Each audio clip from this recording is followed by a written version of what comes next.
Bonsoir et bienvenue dans votre journal du 23 mai 2016. Découvrons sans plus tarder les titres que nous développerons dans cette édition. Le 16e convoi pour la réparation organisé par le MIR s'est achevé ce dimanche 22 mai. Retour sur cette action. Une stèle en hommage aux Africains captifs a été dévoilée au niveau du ponton de la plage de la Française à Fort-de-France. Le premier conseil foyalais des quartiers de Morne, Calebasse et de Mout s'est déroulé samedi. La ville de Fort-de-France présentait ce matin son projet de duty-free dans le centre-ville de la capitale. De nouveaux logements sociaux ont été livrés à Tartane, dans la commune de Trinité, et Zoom sur la School Golf Club. Samedi, la 16e édition du convoi pour les réparations a pris fin après de nombreuses étapes entre Sainte-Anne et le Prêcheur. Cette année, ce pèlerinage aux ancêtres déportés s'est mis en marche avec comme invité d'honneur le prince d'Abomey du Bénin. C'est la 16e édition qui a démarré le 5 mai au Diamant par un convoi Timoun, parce que pour nous, il est important de transmettre aux plus jeunes notre histoire, parce que des jeunes sans histoire, ce sont comme des arbres sans racines. Cette édition a mis en valeur l'africanité des racines martiniquaises défendues par les artistes, quel que soit leur art. Il faut rappeler la thématique du convoi, c'est pèlerinage aux ancêtres déportés, cultivons notre africanité à travers nos artistes. Donc une place centrale est de nos artistes qui sont des ambassadeurs de notre culture et qui, pour nous, un peuple sans artistes, c'est un peuple qui est lié à sa disparition, quoi. Et durant tout le convoi, il y a eu des hommages rendus aux artistes qui ont exprimé leur africanité à travers leur art, que ce soit la musique, que ce soit le théâtre ou d'autres arts. Le convoi est donc arrivé samedi 21 mai au Prêcheur, après une ultime marche au départ de Saint-Pierre.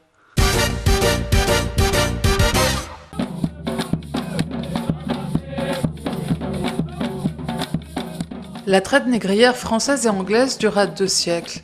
2 siècles pendant lesquels des Africains captifs débarquèrent sur les côtes martiniquaises pour être mis en esclavage.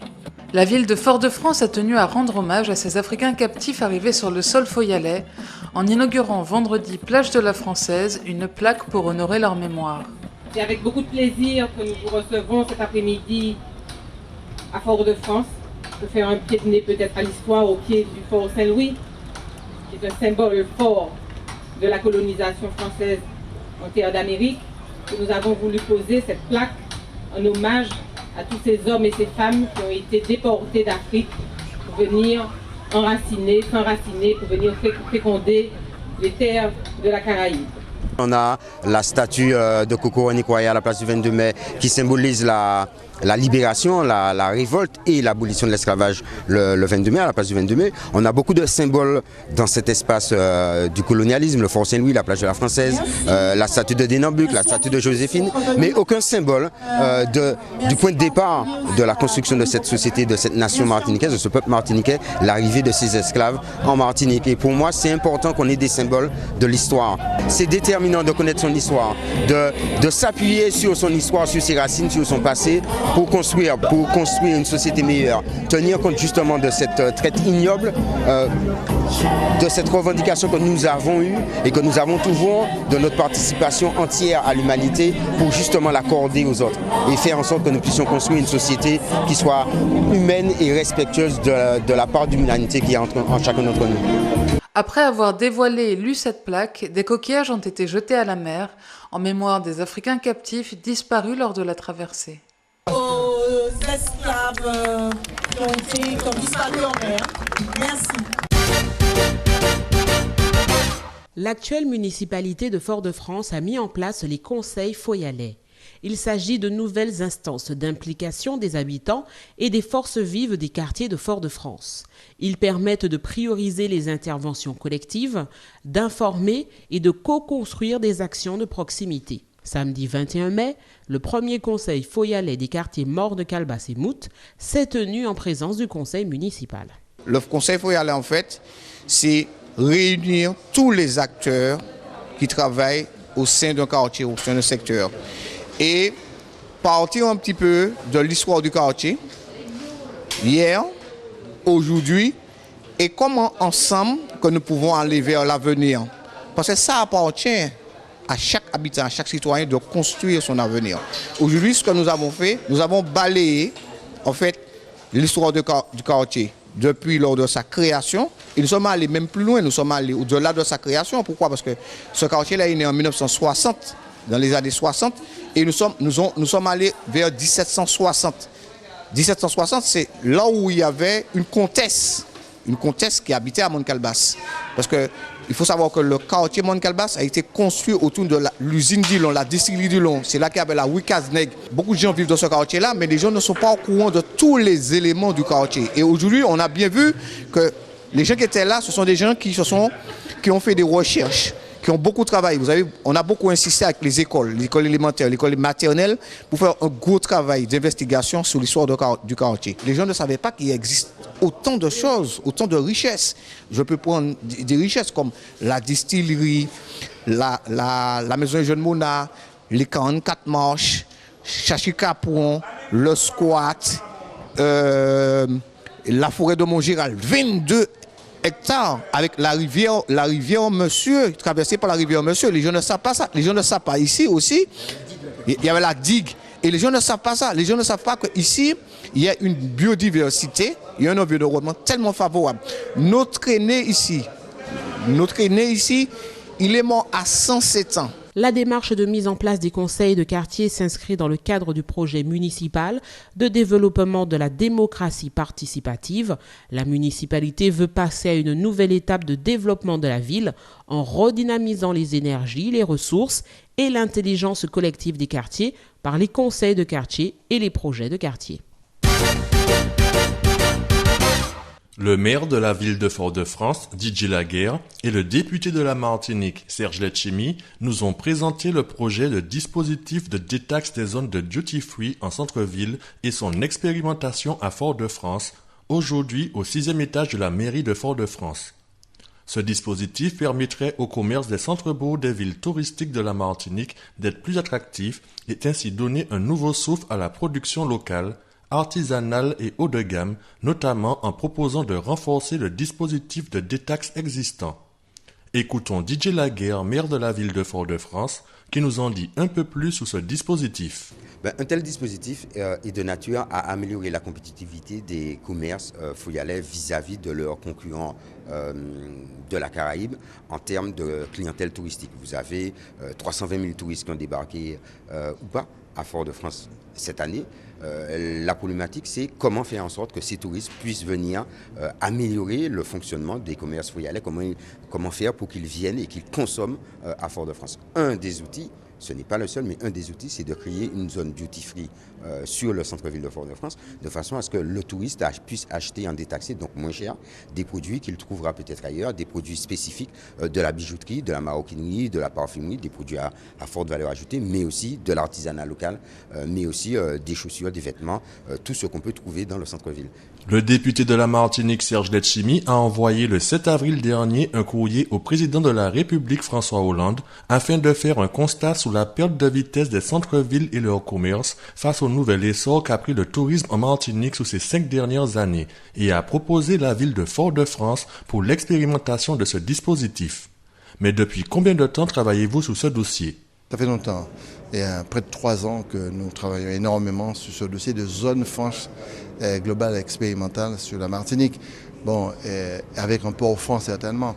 Donc ce dossier, les négociations avaient été engagées avec le gouvernement. D'ailleurs, un comité de pilotage avait été mis sur place par M. Valls et moi-même pour discuter du contenu de la zone franche globale et expérimentale pour la Martinique tout entière. Bien sûr, on avait aussi, dans le cadre de cette zone franche globale, indiqué qu'il fallait une zone de duty-free en Martinique, Fort-de-France, plutôt des zones, Saint-Pierre, Trois-Îles, Darley, etc., etc. Et ça avait reçu un écho. Donc c'était une revendication très forte, une demande très forte de Karine Wakami, qui savait qu'elle allait gagner son pari de la croisière, puisque nous sommes passés en 2010 de 40 000 touristes de croisière à près de 360 000 touristes aujourd'hui. Et elle disait qu'il faut un complément économique de telle sorte que les gens puissent acheter chez nous. Et s'ils doivent acheter chez nous, il faut que les gens puissent acheter en détaxe. Un petit peu comme ça se fait aujourd'hui au cœur de l'aéroport ou au cœur du port. Mais le principe du droit français fait que c'est une zone de duty-free, c'est une zone fermée complètement, port et aéroport. Et son élargissement à des périmètres de cœur de ville, ce n'est pas une habitude. Donc ma demande au président de la République, c'était de dire, nous voulons des zones de duty-free pour améliorer la compétitivité commerciale. D'autant plus que c'est quand même rude la compétitivité par rapport aux îles de la Caraïbe. Et j'ai été agréablement surpris puisque le président Hollande m'a répondu à travers son chef de cabinet. Premièrement, c'est d'accord, on entame la réflexion. Deuxièmement, il a même désigné 2 ministres, Michel Sapin, Finances et Économie, et Mme Plangevin, pour mener très rapidement les expertises avec leurs services.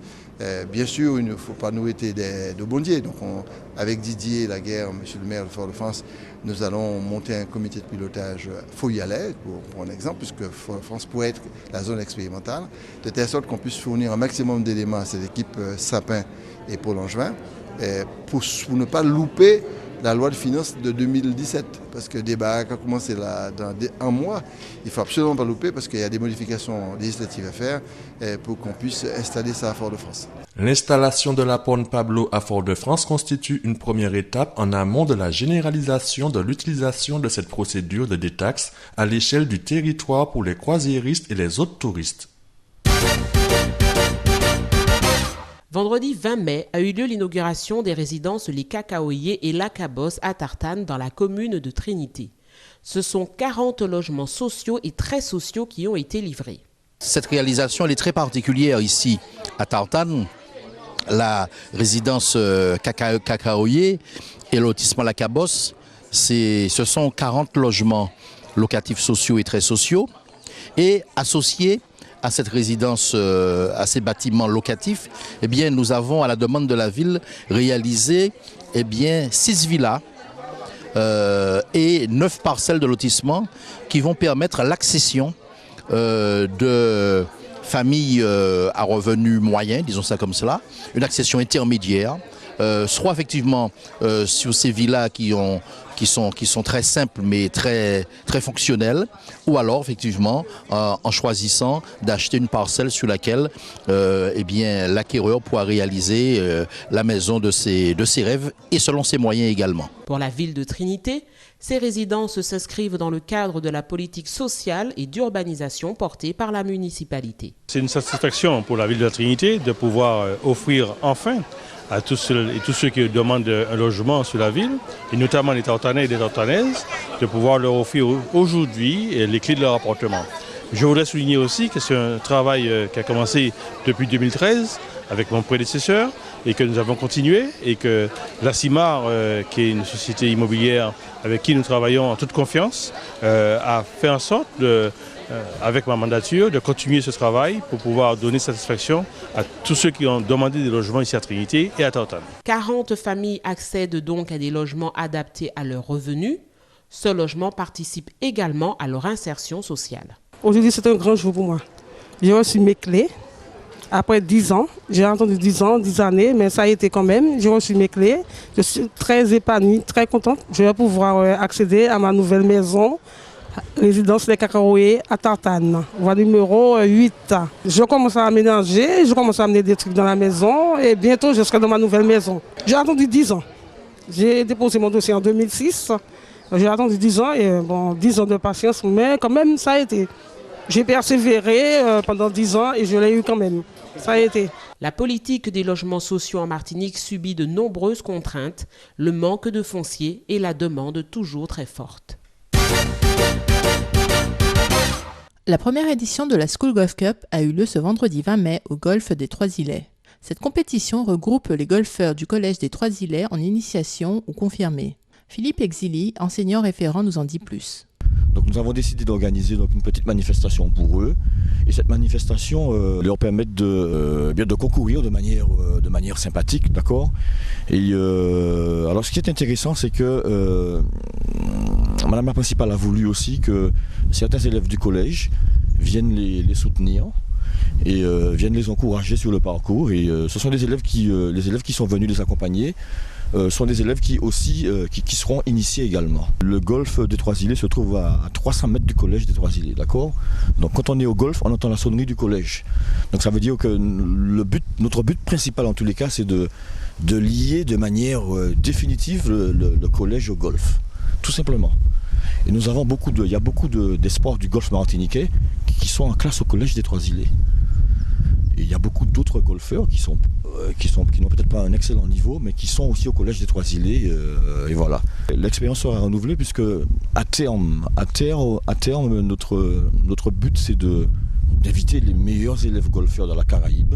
Alors on a déjà commencé à prendre des contacts avec le Sainte-Lucie. On prendra des contacts également avec la Guadeloupe et on espère au fur et à mesure chaque année élargir un petit peu. Alors c'est vrai que ça va demander une organisation un peu plus importante. En tous les cas, c'est notre objectif. Parmi ces élèves, nous avons rencontré une petite championne, Jade Rosmain, élève à l'école Marius Hurard à Fort-de-France.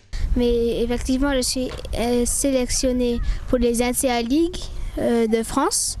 Donc en juillet, je vais partir en France pour faire une compétition pour gagner pour que la Martinique gagne le championnat. En mai, pendant les vacances, on a fait un stage avec un professeur et c'est comme ça qu'en fait il m'a repéré et il a envoyé un mail pour dire que je suis sélectionnée. Voilà. Je vais jouer en France du 20 juillet au 24 juillet. À terme, cette School Golf Cup sera élargie aux meilleurs élèves golfeurs de Sainte-Lucie, de Guadeloupe et bien d'autres.